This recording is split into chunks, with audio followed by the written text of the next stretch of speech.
I'm Russell Jaffe for Course Hero, and here are 10 things you probably didn't know about Frankenstein. Ready? Let's go!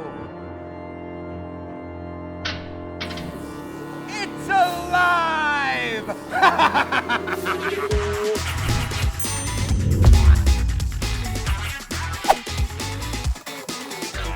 In April of 1815, Indonesia's Mount Tambora erupted, killing thousands, blotting out the sun for months with ash, causing a chill in Europe in 1816, known as the Year Without a Summer.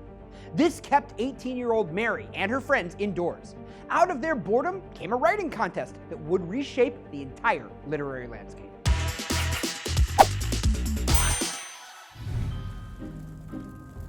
Mary and Percy Shelley, staying with friends at Lord Byron's home in Switzerland, kept themselves entertained with ghost stories around a fireplace. Byron suggested a contest that challenged each of them to write a horror story. Nobody knows who won the contest, but it's safe to say Shelley produced the most famous story.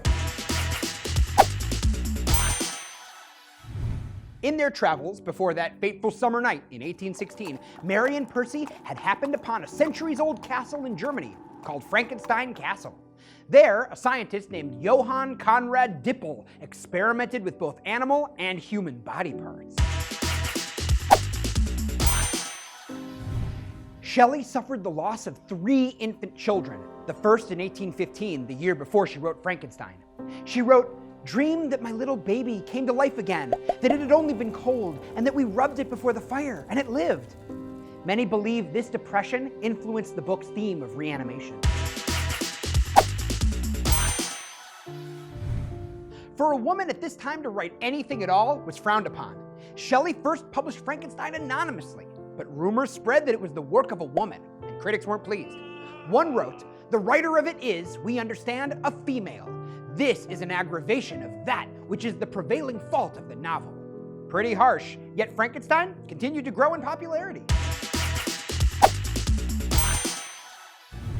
When Frankenstein was published anonymously in 1818, Percy Shelley, a famed poet in his own right, wrote a preface for the book, leading many to believe he was the true author. It wasn't until the book's second printing in 1823 that Mary published it under her own name. In 1910, Edison produced a watered-down version of Shelley's tale that was only 15 minutes long. Edison wasn't happy with the film, but his idea caught on, and since then, the novel has been adapted 130 times, or 131. Action!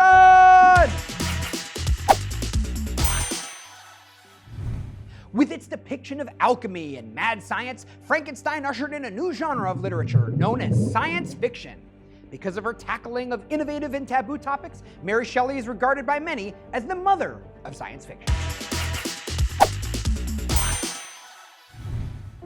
Over the last 200 years, pop culture has often depicted the monster itself as Frankenstein. However, Mary Shelley never actually gives the monster a name.